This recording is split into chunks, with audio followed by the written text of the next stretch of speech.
Hi, everybody. We are live. Welcome to my monthly hangout with my Patreon patrons. I'm joined, as always, by a room full of my patrons.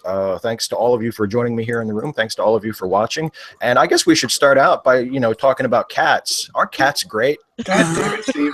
Yes, they are. Come on, where is my cat? Tina, do you really want to get out of the room? Brett specifically requested that we talk about cats. Thanks, Steve. No, I'm sorry. You're my favorite. You're always the first one in. You're my favorite. So roomy under this bus. No, she's begging to get let out of the room, so I'm gonna let her out. As I've said before, Steve, I just sit here and I hit F5 over and over on the Patreon page from like 11:40 on. Come on! Post a fucking link!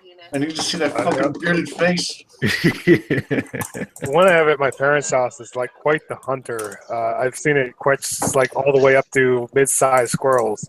Oh wow! Yeah, like stuff that's almost its own body size because it's not a big cat, which is the weird part. It's like it's actually a fairly small cat, yet it's out there like catching everything it can find. Wow! So one day, we actually saw a black bear walking across the side of the property, and it was hissing at it. And we're like, are we going to see like half a black bear on our steps in the morning? I let the cat out, and one of the other cats was like right there, and she was kind of mad because I just picked her up. So she goes at the other cat like, and I was just like, don't be mean. I know I've probably told this story before at some point, but Audie is an indoor cat, so she doesn't ever go outside. But there was a stray cat who would come around a few years ago, and we had kind of a rapport with him, and he would like come and nuzzle up to us and was really nice. And one time we were hanging out with him in the backyard, and he caught a bird, like a little starling. He just grabbed it with his paws and did the cat thing where like the bird tried to fly away and he would swat it down and he would like kind of play with it for a second. And then he just started to eat it. And so we were like, okay, we'll let you be. And we went inside and came back out like, an hour later, and there was nothing. Like he had eaten the entire bird, and it was like Wild America. He was like, oh my God, what happened to the bird? He ate the entire bird. There was a time when I was at my brother's house. We were all like, it was a big family gathering, and next door we see this rabbit come hopping out from under the porch. And I'm like, oh, look at the rabbit, and just then his cat goes flying after it, and we're like, oh my God. Well, that's a mood dampener. hope you got to look at the rabbit. Wait, imagine if Alice in Wonderland started that way and ended just as quickly. Where Alice eats an entire bird, or No. Alice, Jesus! I've had the lunch. We're going on a picnic. The Mad Hat is like, shit, that's crazy. Keep in mind, the Cheshire Cat is in that mix, so he's got that big smile, and I'm starting to, cross over from Alice in Wonderland to Peter Pan going, never smile at a crocodile. It could have been so different. It could have been so No, clearly the way that it would, end before it began would be that Alice's cat, Dinah, would grab the rabbit and eat it. Yeah, except that was and a then big toss rabbit. up a pocket watch. Yeah, that's not your average lop-ear there, Yeah, right. Well, that's just what they do. The cat would grab like an entire man-sized rabbit, just swallow it whole. Okay, so we talked about cats, and now let's talk about something else. What's with your no Nazi sticker on your head? Yeah, I know, right? Didn't you see the video? What a cut! I did not. Yeah, he put it up like late Thursday or early Friday, I think. Yeah, because there's like this really. I don't even know if I would call it disappointing, because it's nothing else than what you would have learned to expect by now. But there are so many people in like the secular community online, not necessarily in the real world, thankfully, but that congregate online, where, I mean, they aren't necessarily Nazis or neo-Nazis themselves, but they will like push people over to defend them and make excuses for them, and defend their right to free speech and their right to be, unmolested. And I just don't care for that. So I want to stake out my claim for what should be a completely uncontroversial position, which is fuck Nazis and fuck people who support them and apologize for them. I suppose it must be an important position for you if you're willing to stab your hat to show it off. I know, right? Yeah, I mean, wouldn't be comfortable having a swastika on my head, even with a red line through it. I know some people have expressed that concern that the line isn't clearly visible enough. It needs to be a little thicker. Yeah, I might upgrade to another one with a thicker line here sometime soon. But where'd you get that from? A ballfish or something? Someone sold them at an Etsy shop. And you can get, it's hard to find the lapel pins like this. You can get like the buttons, like the campaign buttons pretty easily. They're fairly widely available, but to get like a tack back button that you can put on a hat or like on a lapel is kind of tough to find. I mean, I assume Auschwitz doesn't have a gift shop. That would be important. Let's hope so. Yeah, let's probably in poor taste. Right? It's somewhat in poor taste. Yeah. That would be an incredibly poor taste. Or it would be the most depressing gift shop you could ever imagine. Mm-hmm. Like, there's a surprising number of swastikas in this gift shop. Yeah, I thought this was illegal. I thought you guys weren't allowed to sell them here. Isn't it still illegal to? Didn't I hear somewhere that you cannot sell a copy of Mein Kampf in Germany? I think anything Nazi related, period, is illegal in Germany. They fucking crack down. Yeah, they're like, nope, fuck this, no more of this. No, I think Mein Kampf is illegal because I could have sworn I read an article a while ago where they put out a new like collector's edition of it. It sold out really, really quickly. That's encouraging. No, they made a big deal out of it because they're like, oh, Germans buying Mein Kampf, but it's like it still is a scholarly work that people read for. There are legitimate reasons why someone might need to read it. It doesn't necessarily mean you're grooming yourself to start a new Nazi party, but I'm pretty sure reading Mein Kampf does the same for Nazis was reading the Bible does for Christianity. It's kind of like, ugh. Are we on the fourth or the fifth Reich by now? What was that? Are we on the fourth or the fifth Reich by now? Yeah, exactly. I've never read Mein Kampf myself. I keep thinking I probably should at least, to sort of get the preamble of that whole business. Like one of the things I've become fascinated with recently because of my interest in Shostakovich is the Great Terror of the 1930s. I've been getting into that a lot, and just the whole story behind that. And it's disturbing and fascinating at the same time, and I sort of see a parallel between that and what was going on with the early Third Reich. Yeah. I mean, and it doesn't. They say that those who don't learn from history are doomed to repeat it. And I mean, I still think. I mean, some people might still, like say that it's a little. It's still a little alarmist to start, drawing parallels between the rise of Nazism in Germany and our current political situation in the United States today. But I mean, then again, it doesn't really hurt, though, does it? To pay attention to. They're not different enough for my taste. Yeah, they are definitely not different enough for my taste either. Yeah, at one level, I see Trump as being way more inept. But at the same time, there is enough of the signature there to say, you know what? I mean, it's one of my favorite phrases: "Forewarned is forearmed." Yeah.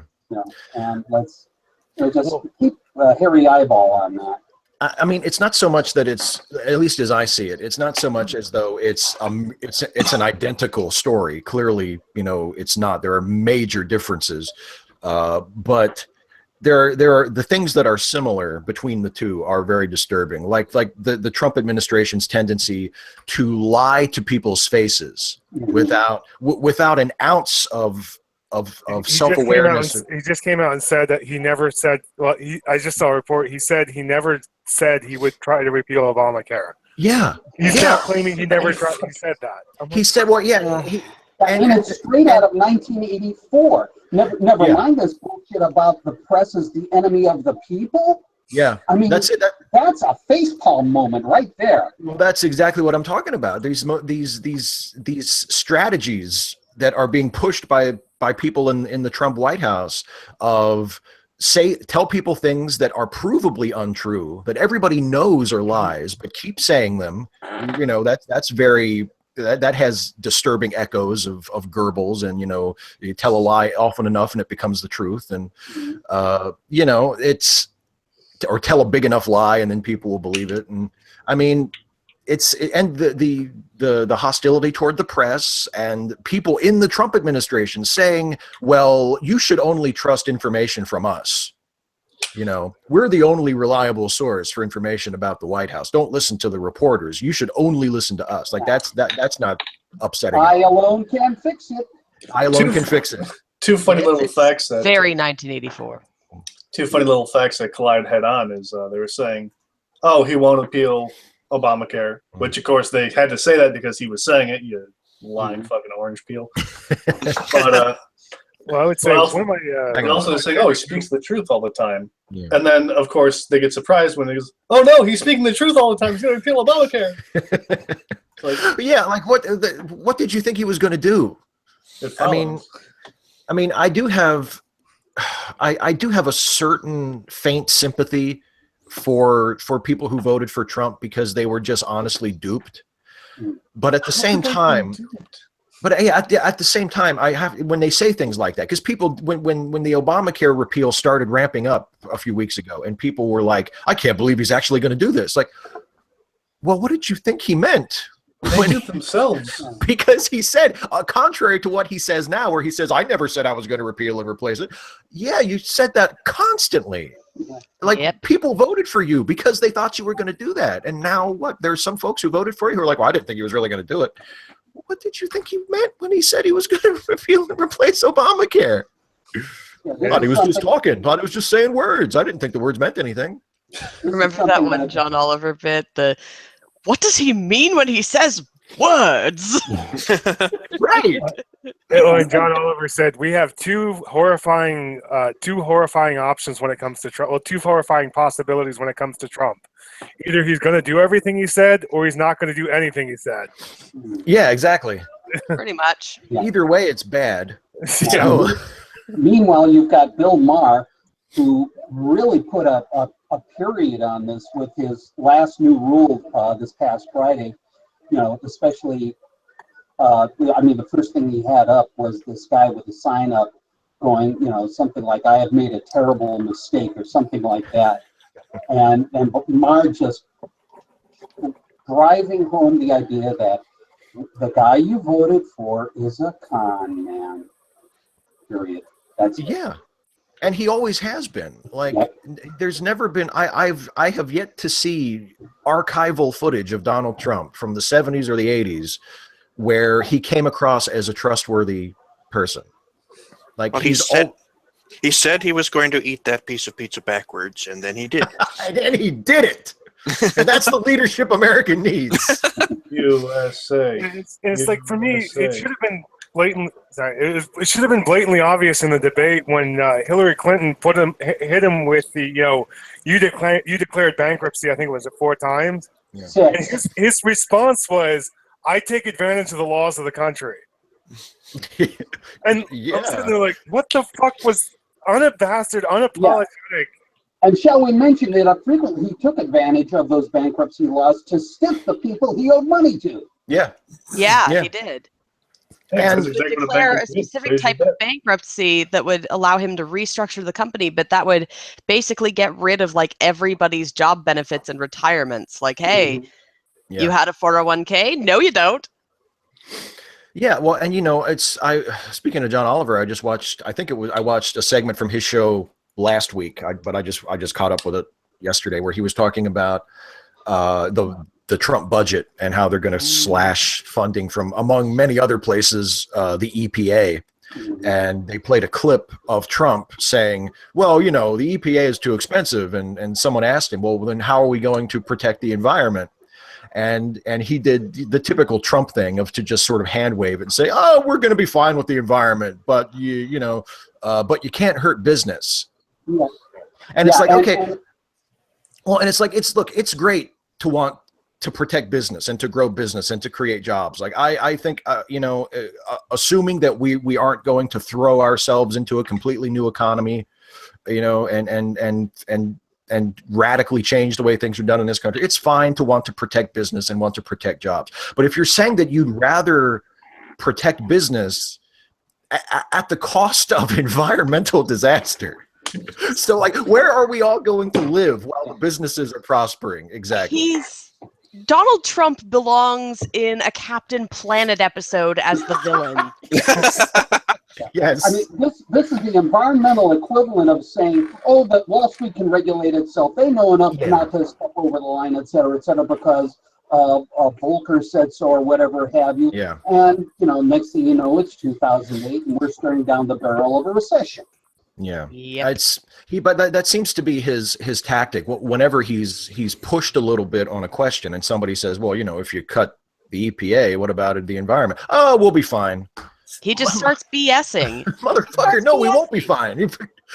and I saw someone bring up this interesting point that I didn't think of. They said it actually costs almost 17 times as much to clean water than it does just to keep it clean in the first place. Yeah. So small cash-strapped municipalities are going to be hit hard if they have to spend more purifying their own drinking water. It's a principle of physics. It's a lot harder to get something moving than it is to keep it moving. I mean, inertia is a physical process, but it has analogies all over the place. Yeah, and the thing. The other thing about Trump, I'm kind of jumping all over here, but I just had this random thought, this random synapse just fired in my brain. Trump with the healthcare reform, he's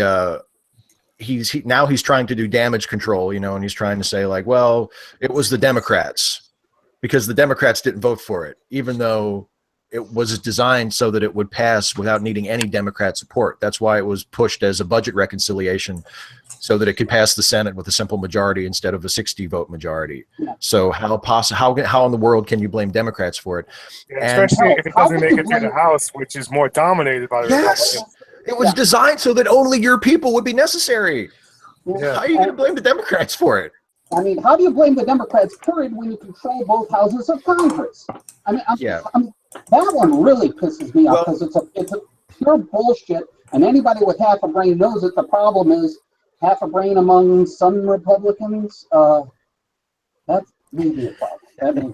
Well, and because it's all designed, I think, to distract from the fact that Donald Trump ran for president as Mr. Negotiator, as the guy who wrote The Art of the Deal, right? The guy who makes deals. I make deals. That's what I do.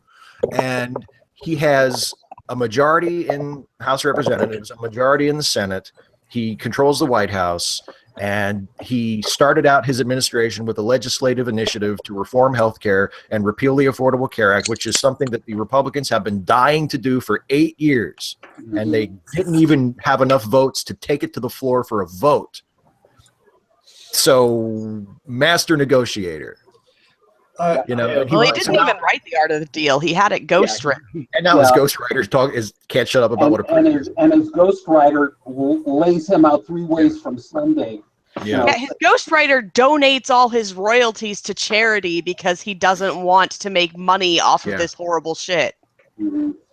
And to state the obvious, the book should have been called The Art of the Con.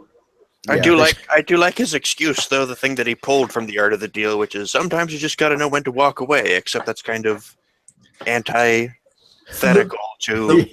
The funny thing about that quote is that he totally, he didn't do that. People are using that quote because Trump made that ultimatum saying, oh, you better do this or I'm moving on to other things. But, that's not knowing when to walk away from a deal. That's... you better do this now, or that's not knowing when to walk away. That's a baby tactic, really. Throwing a tantrum because they didn't get what they want. Yeah, it's not. Even with that, he is sort of walking away from the whole healthcare thing. At least he appears to be pro-tem. I mean, now he wants to focus on tax reform and all this other happy shit. And I mean, why should that be just another 10-point clusterfuck? The funny thing is that I've seen a whole bunch of people on Twitter who are super, super in support of Trump were basically saying, oh, this is part of his strategy. He meant to let this bill fail so that it's like he's gonna do something with it down the road. It's like, what the Four-dimensional chess. Seriously? Yeah. Well, yes, it's like, 17 what kind of million collusion is dimensional this? chess. Sorry. 17 million dimensional chess. Yeah, there you go. Exactly. Well, that, and you know, people make that excuse for people a lot. I hear that, I see that on the internet. You know, when like as far down as like when some, you know, dickhead on YouTube will make a video about, you know, bullying somebody or attacking somebody, and then people get all, you know, justifiably upset about it, and then that person's fans will come back and say, "Ah, you're just reacting the way he wants you to." You know, like he's such a puppet master. It's like, is he, or is he just a prick? He's just a prick. I mean, you're kind of giving him a little too much credit. You're not. Look how he can get. You're dancing to his marionette strings. No, he's just a prick. I don't You know? see him as being that sophisticated. I mean, you take a look at him in the debates, and it's clear that he isn't. I mean, No. I was watching, I think it was Steve Pruitt on This Week this morning, trying to justify why they don't have to control carbon dioxide, and he's, you know, citing studies from 10 years ago saying that the carbon footprint is actually down, and it may be, but I'm sorry, 400 parts per million, buddy boy. Yeah. You either get well below that, or we are truly, genuinely fucked. Also, you don't read the fucking studies from 10 fucking years ago. You read the most recent studies you can fucking get, because that's how shit works in fucking science. You fucking asshole. You fucking offspring of the annoying orange and a troll doll. But those studies don't confirm their conclusion. You have Well- to cite the studies that confirm your conclusion. It's like exactly what he argued, what people like tend to accuse liberal millennials of doing, like shutting themselves in a bubble where only their own views are allowed. That's exactly what he's fucking doing. Yeah. He is locking himself in a bubble where he only reads things that confirm his own worldview. Yeah. He has his little cute little safe space, and it's like not actually what a safe space is. It's just an echo chamber of his own stupid, misinformed views. His own large intestine. Yeah, exactly.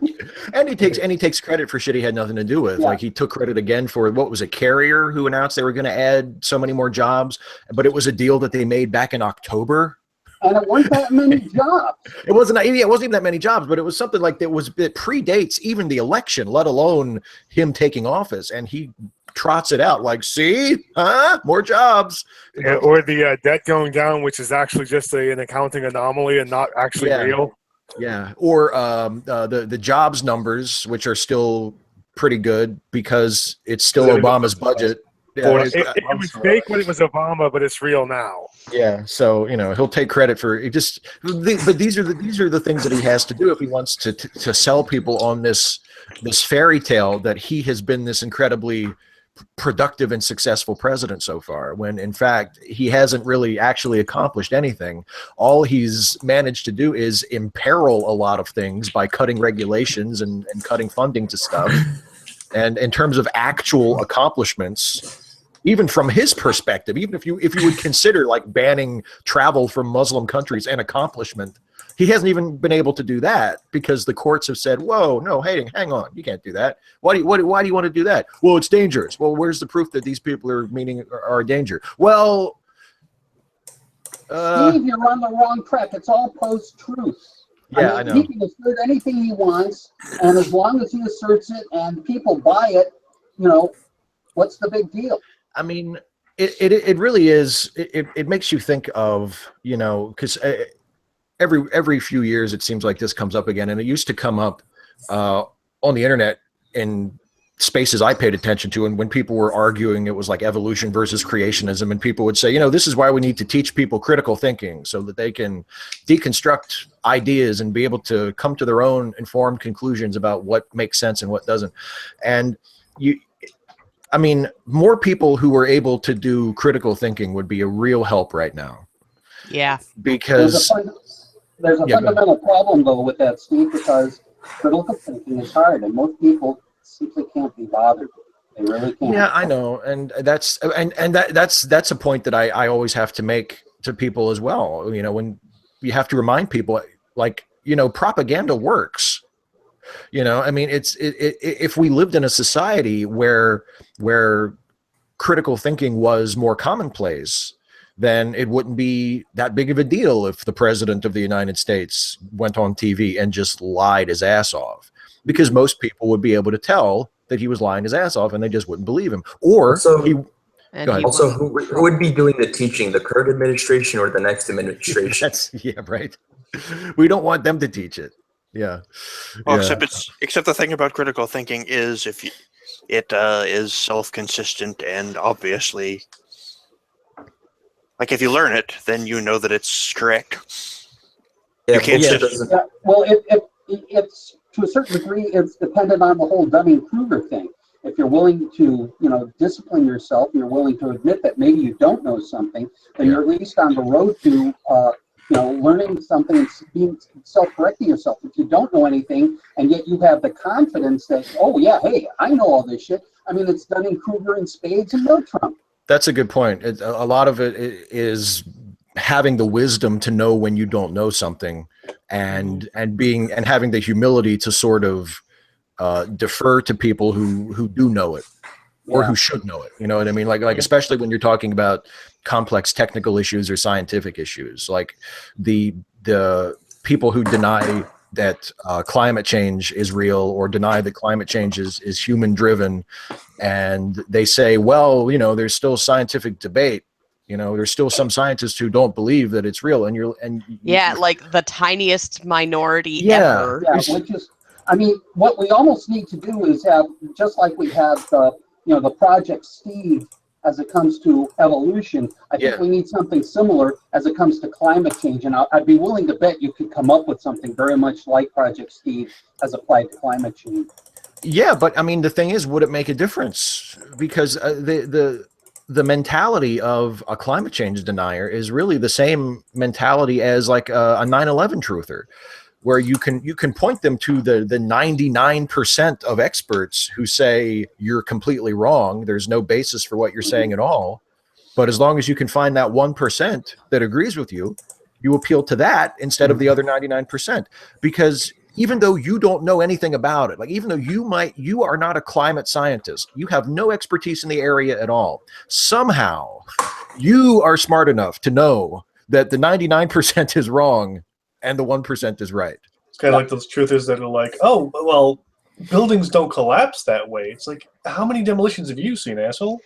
Jet fuel can't burn that high. I really like the XKCD where he pits conspiracy theories against each other. He's like, jet fuel wasn't the only thing on those planes. There was also the chemicals they used to make chemtrails. Who knows what that burns at? Right. And if it burned that well, we're using it as fuel. Yeah. Now, here's the thing, too. You got these guys who are constantly prefacing what they say with, I'm not a scientist, but, and the second they say back, no, you're not a scientist, but the scientists who are out there, 97% of them say anthropogenic climate change is a thing. Get used to it. Yeah. If you're not a scientist, but you're going to say something that contradicts what the overwhelming majority of scientists think, then maybe you should just sit the fuck down. Yeah.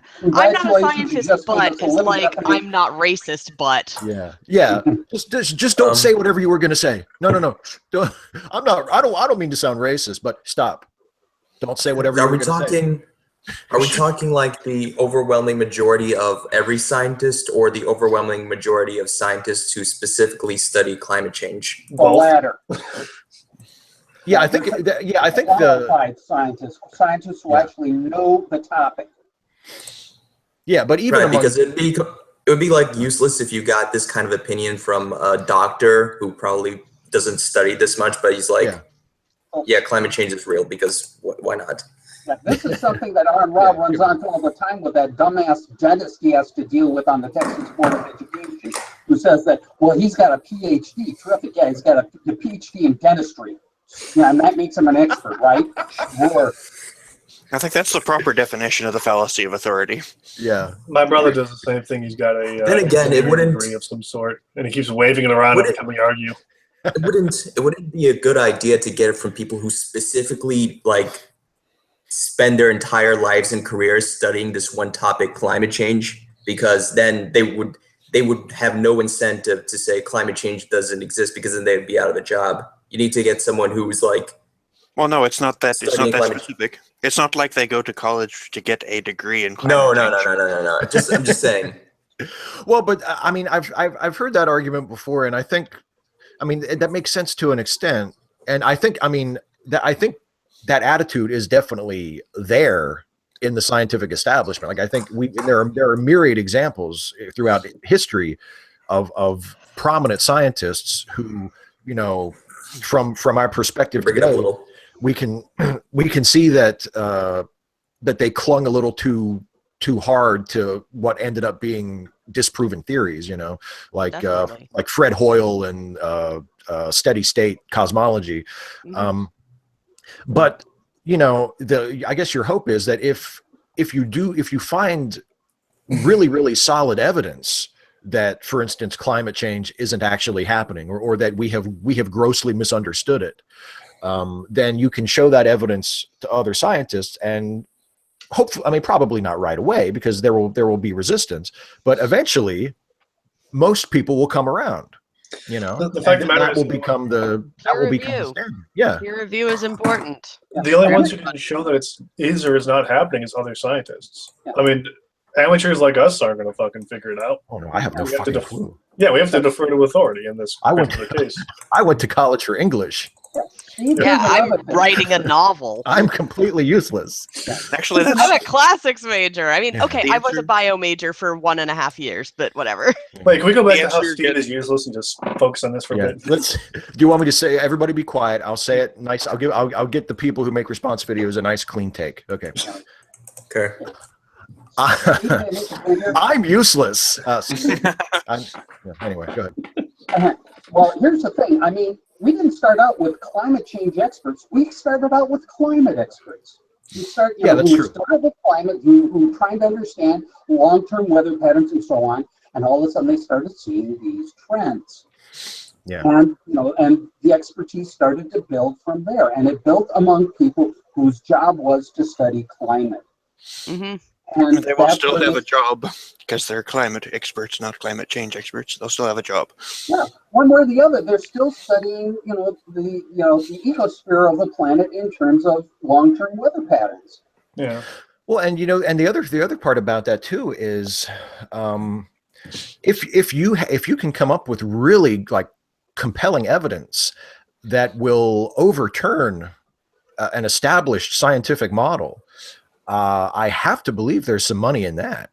You know what I mean? Like if you can, whether it's climate change or whether, the old example, again, to go back to the creation versus evolution debate, like a lot of times creationists will say, well, evolutionists they'll never admit that evolution has problems because they're too committed to it. But, if any scientist could come up with credible evidence that could be repeated and accepted by the widespread scientific community that evolution wasn't actually true, that would be revolutionary, and that person would, carve their face on Mount Rushmore. Like that would be a titanic scientific discovery. Indeed, certainly a Nobel Prize. Yeah. So but I do think it's a good point that there is such a thing as resistance, and there are. Scientists do get used to certain ideas being true. Scientists are only human. And sometimes they are slower to sort of come around to new evidence or new ideas than maybe they ought to be. So it's not a terrible point. Well, how would you do that? You would you probably look at the entirety of the theory and then try to find any sort of real world evidence that contradicts the paradigm set by the theory. There would need to be another source of the buildup of CO2. You'd need to find that and account for it. And this is a point I've made multiple times. I had a guy who was arguing to me, well, what about volcanic explosions and all this other stuff? And the point I made back to him was, well, that's been going on for a while. But we have something of a balance up until a point, up until roughly 100 years ago. And that balance, all of a sudden, you had a thumb on one side of the scale, and that thumb was human beings burning fossil fuels. Yeah. And it's not much of a thumb, but it's enough of a thumb that over 100 years, the next thing you know, we're 400 parts per million carbon dioxide. One of the biggest problems is that it's a mix between history and science. Like if you find something that contradicts the current narrative, they can always alter it a bit to say, okay, this is how evolution happens. I need to get going, but thank you very much for the conversation. Steve, will you allow me 30 seconds for a plug? Oh, absolutely. Please, plug away. I have to run because I am running sound for a show. It's hexagon.org, hexagon as in the six-sided polygon.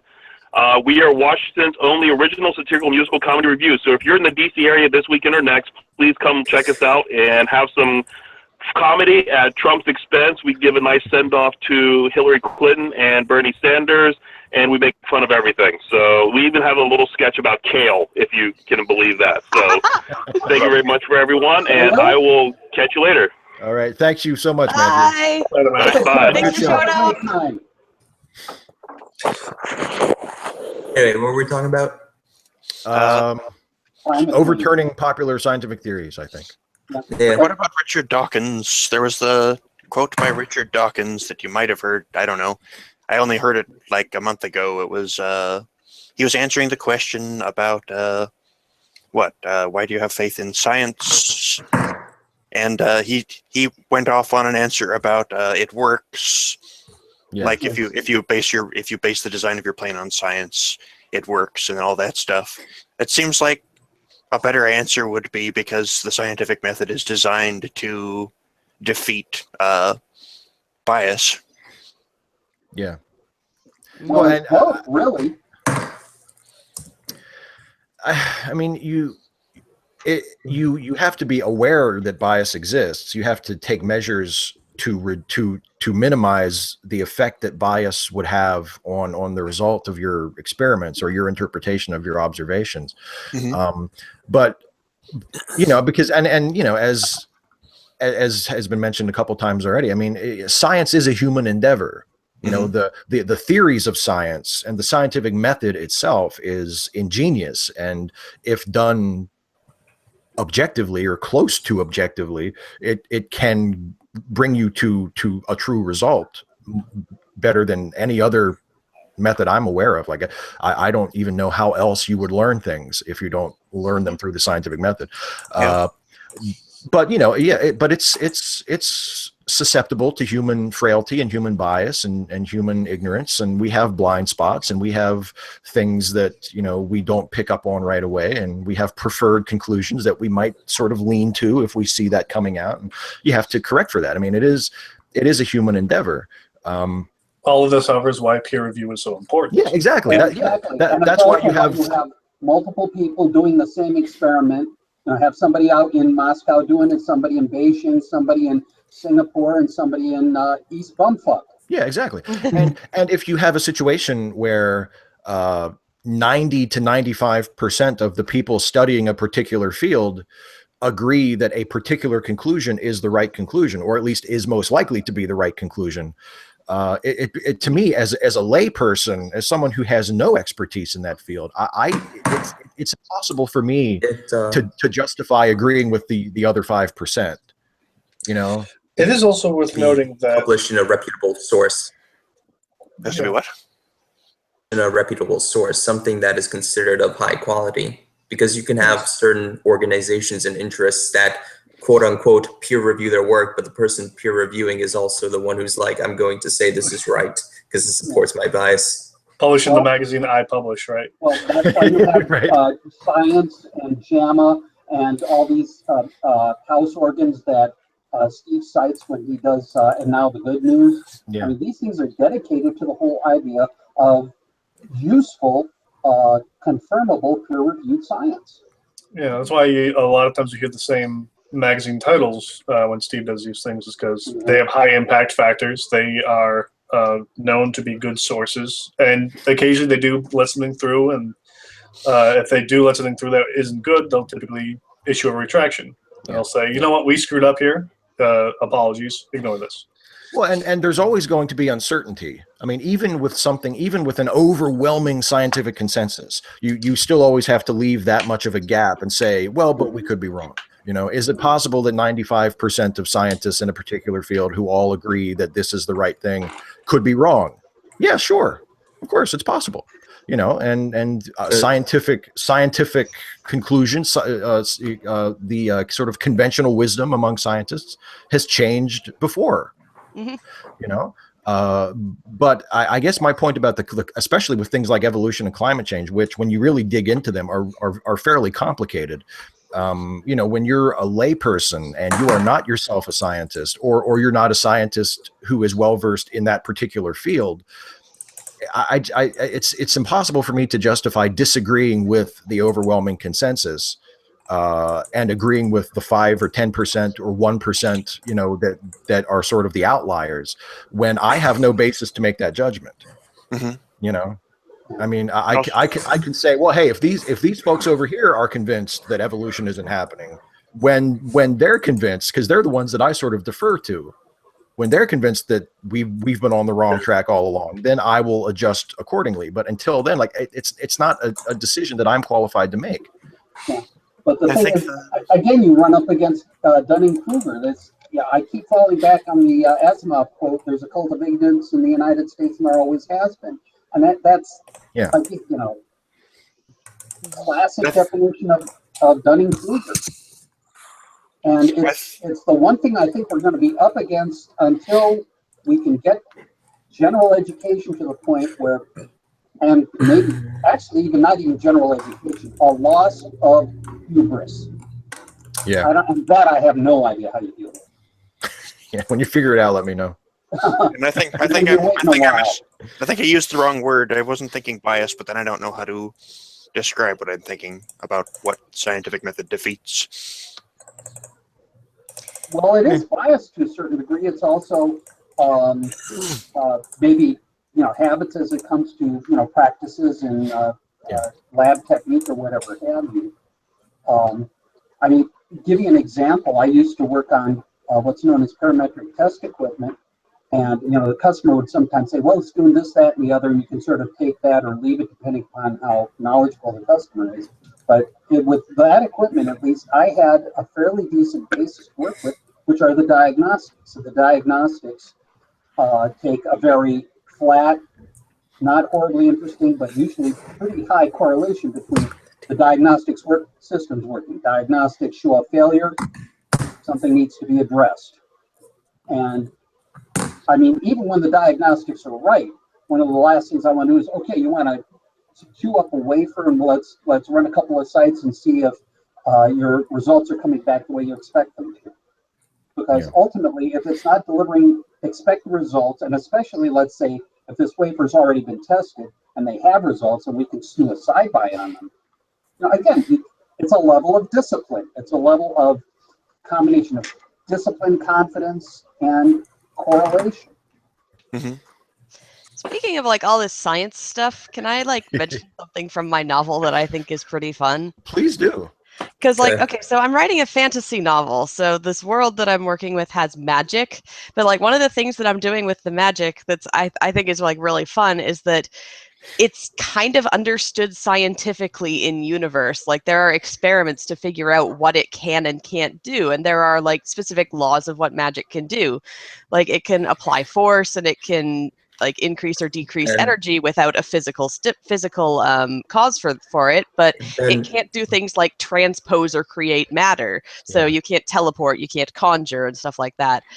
And like the thing is, like that's how I feel like magic should work, because like if there was magic in our universe, we would study it, we would figure out how it works, we would end up understanding it scientifically in some way, because that's kind of how it would inevitably progress, because we've figured out the natural world. I mean, we used to explain the natural world with like magic and stuff, and we would have done the same with magic, but eventually probably somebody would have come up with like a way to figure out both, you know, the natural world and the magical world. Strangely enough, I actually have something where I can build off of this. I'm also writing a book. Let's do it. I just want to add something real quick. Let Maestro add something really quick. Sure, go ahead. Then it's not magic then. It's science. It's sufficiently analyzed magic. Any sufficiently analyzed magic is indistinguishable from science, just like any sufficiently advanced science is indistinguishable from magic. Well, it's just another branch. This is there is maybe there is a conjuring branch or a transmutation branch or some, but the thing is you have causes and you have effects, and you can quantify both. And there is a one-to-one correlation. You do this, you get that. You don't do this, and you get that. And sometimes you get that on Thursdays, but not on Tuesdays, and when the moon is full, and but it's orderly. There is an order to it. Yeah, there is.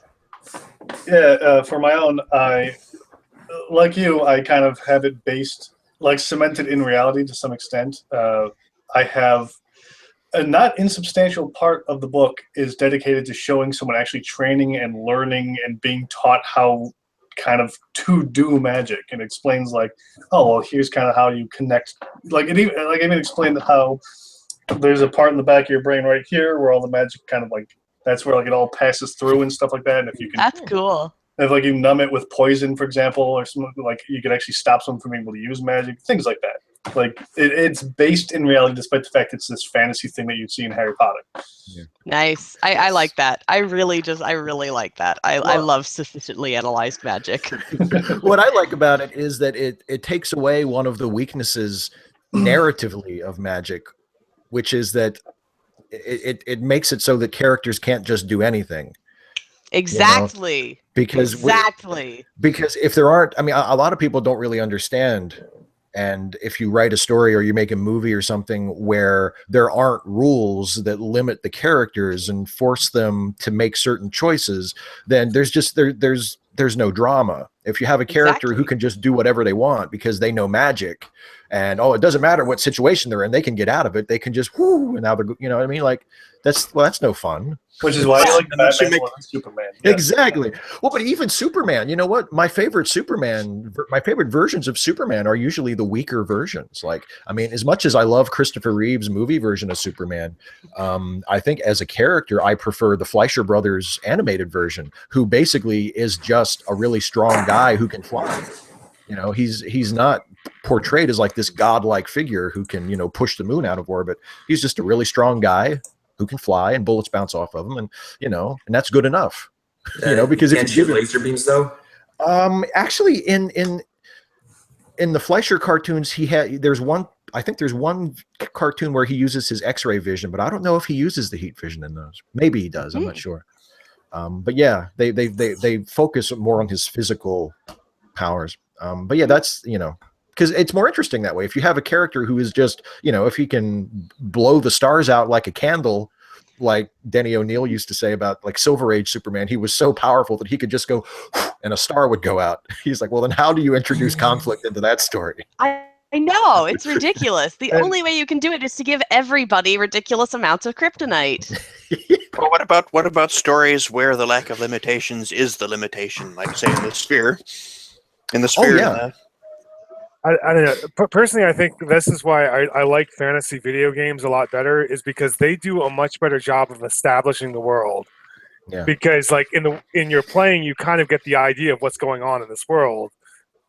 And I think in general that's the problem with fantasy, is you have to establish the world, which is very difficult to do in a 2-hour movie.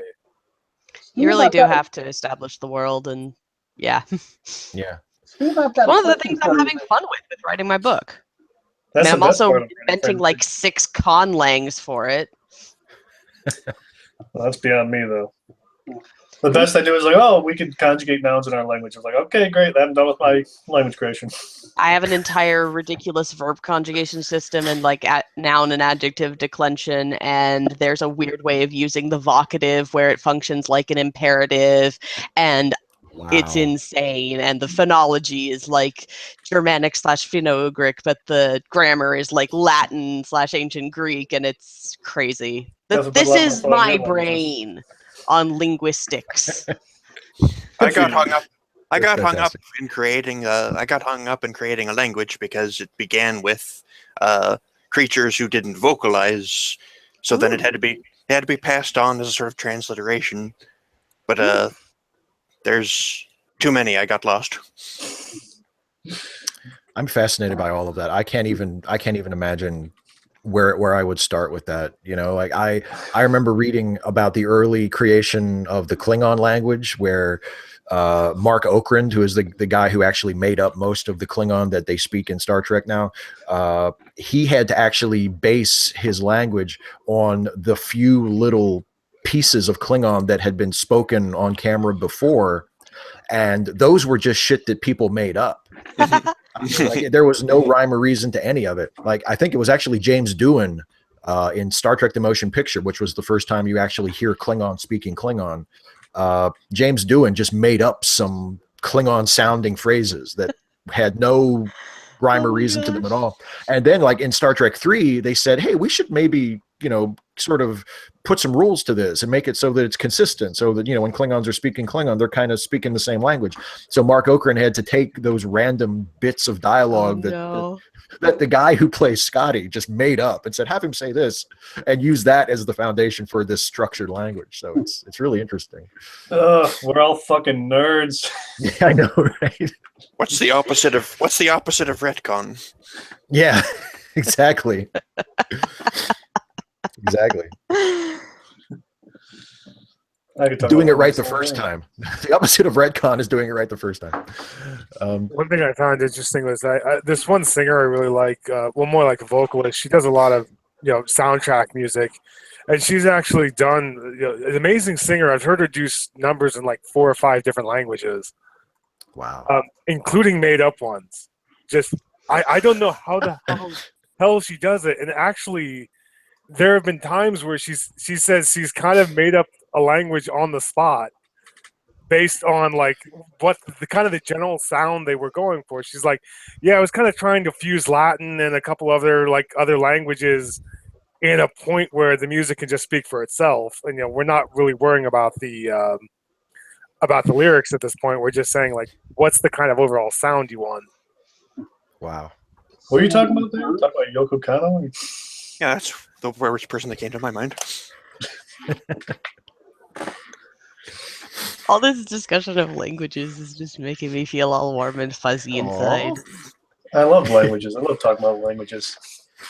They're weird. They're fucking weird. Even the ones even English, which I speak, I'm just like, this is such a goofy ass language. English is a mess. Oh my gosh! Like, look at our phonology. Look at how we pronounce things so differently. It's so bizarre. I love it. And yet, English is probably because English is the most flexible. It's the most adaptable to changes. It's the most adaptable to progress. So it's almost certainly going to be the language that gets the most used. I mean, I've heard there was a time when maybe you guys ran onto this, where French, they were talking about, there weren't going to be any more francizations of English words. Like I still remember having a discussion with that saying, how do you say semiconductor in French? Of course, there are like limitations to English, and there are ways that like other languages can do things like more elegantly, like talking erotica. Ancient Greek has the middle voice, which is like doing something to or for yourself, which is really weird. Sometimes it just has a completely different meaning, but oh my gosh, it's just so weird and so cool, and I love it, and it's beautiful. I'll tell you what, thinking about languages, who here has seen Arrival? I haven't seen it yet. I have not, and I really want to. Yeah, I won't spoil it for you then, but I'll tell you what, one thing that Arrival is about is language, and it's really important. It's something that, like, and I don't know, I get the feeling that at least a few people here are way more into it than I am. But when you study language and you study how not just our own language, but any language that is used by a lot of people over years and years, and you realize how changeable it is and how it's constantly evolving and how it's never one thing from one period to the next. And it gets incredibly frustrating when people will have arguments over, well, that's not what the word means. You know what I mean?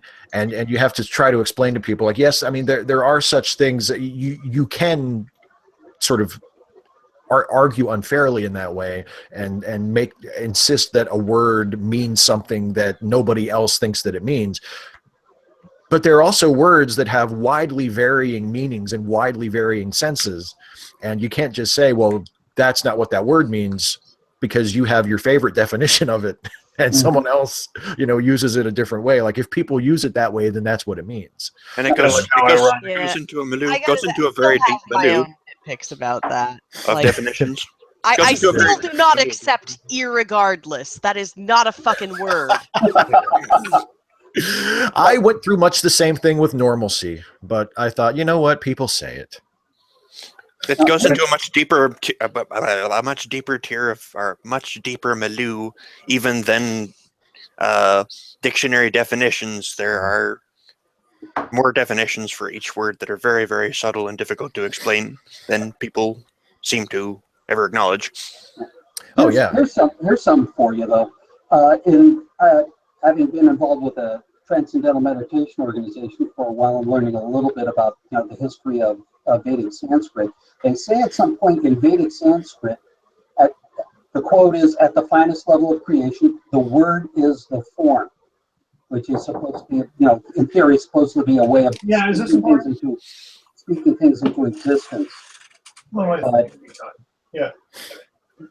And that's opposed to what Aaron Ra has, or no, it's not Aaron, it's Matt Dillahunty, who says that words don't have some meaning so much as they have usages. Yeah. And what would be interesting is a language that indeed encapsulates the idea of Vedic Sanskrit, where the word and the form are identical to each other, so that there is no ambiguity about usage. That'd be wild if it could happen. I don't think it's possible, but it'd be wild. Yeah, I wonder how that would even work, because like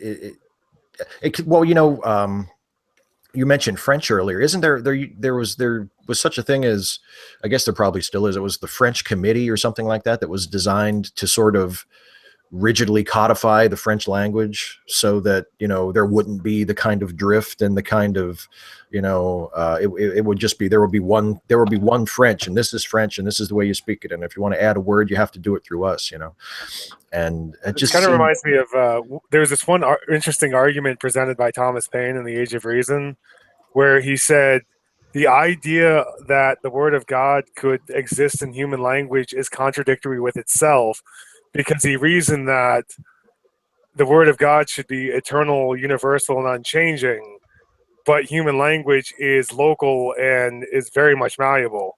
Mm-hmm. And we're supposed to believe that Allah spoke the Quran to Muhammad in a perfect language, which is Arabic, and everybody else has got to go fish. Yeah, exactly. Well, and speaking of, we know how, as exquisite as language is, and as much as we need it and we couldn't possibly do without it in the kind of world we live in, it has so many limitations. And you would think, like, if there were such a being as God, that he could communicate, he could reveal things directly to people. Why not just do that? Like, why have somebody write a book in the first place? Why even try to translate the divine revelation of God into human language? Because you take away the us versus them business. Oh yeah, well, and showmanship. He just likes books. What's wrong with that? Yeah, it reminds me of something you said during the Van Til series, where he said, "No, you're right, Corny. What God had to tell us in this book was way more important than what he could have told us in the fabric of fucking existence." Yeah, it's. Oh wait, but before God, or before the Earth existed, before the universe existed, God had this great book idea, and exactly. But he had no agent. He couldn't find an agent anywhere. So Moses, can you just write this for me, please? I've had this on my mind for billions of years. Ghost written by God. Like the Holy Ghost written. Oh, that's so great. Oh God, and look, and it's right at the end of the hour too. That's perfect. What a capstone. Thank you, Brett. Holy Ghost written. It was Holy Ghost written by God himself. Oh, that's like perfect. You know what's perfect about that is that it works as an atheist joke or a Christian joke. It does. Because you can imagine some hoary old like evangelical minister saying the exact same shit. But was the Holy Ghost around for the Old Testament, or was he an invention with the New Testament? Yeah, they kind of made him up later, but It's almost like the phrase "God helps those who help themselves." That sounds like something an atheist would say. Yeah. Well, is that our thing? Yeah. And it was a retcon, by the way. The Holy Ghost. It was a retcon. Oh yeah, the Holy Ghost and Jesus, they were there the whole time. Yeah, they were there the whole time. I mean, we just never mentioned them before, ever. They were never ever mentioned before, but they were there the whole time. Yeah. Well, this has been great. We're at the end of the hour, so I'm going to wrap this up. Thank you to all of you for being here with me in the room, who joined me this month. Thanks to all of you who are watching or will watch in the future, whether you're watching it live or you're watching the recorded version. Hi, thanks for watching. This is just one of the several perks that are available to people who support me through my Patreon campaign. Everybody gets to watch it, but only people who contribute to the Patreon campaign, which helps me do what I do and also like pay bills and buy food and stuff, are able to join me in the room. So I want to thank everybody who joined me. And I want to thank all of you for watching. If you think this looks like fun and you want to get in on this, or you just like my work and you want to contribute a little bit and you can afford it and you think I'm worth it, you can go to patreon.com/Steve Shives. And we do these once a month. And there are some other perks that you can take advantage of too, depending on how much you contribute. So thanks to everybody for watching. Thanks as always to all of my patrons, particularly those of you who joined me for this today. And we'll do this again in about a month. Thanks everybody. See you. Bye.